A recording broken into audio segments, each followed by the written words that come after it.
հայտարարությունները, որոնք Տրամպը հնչեցնում է, միջուկային զենք պետք է կիրառեին, բալիստիկ հրթիռներ պետք է կիրառեն, սուտ, միջուկային զենք չունեին, կամ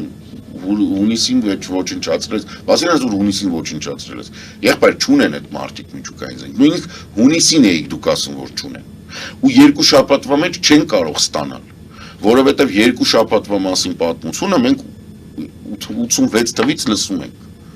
այսինքն հեղափոխությունից հետո մեկը Նետանյախուին է եղել, որ ասել է, որ 86 թվականից, որ նայեք իր բաները կա, երկու շաբաթվա մեջ Իրանը միջուկային զենք է ստանում ու խփում է։ Լավ օքեյ, միջուկային զենք չկա, չի ստեղծել, պարզ է, չի էլ կարա։ Հրթիռները, որոնք կհասնեն Ամերիկային, սուտ է, կեղծ է, չկա տենց բան։ Որևէ կերպ Ամերիկային չէր կարող հասնել։ Բացի դրանից, երբ դու բանակցությունների մեջ էիր, Օմանի արտաքին գործերի նախարարը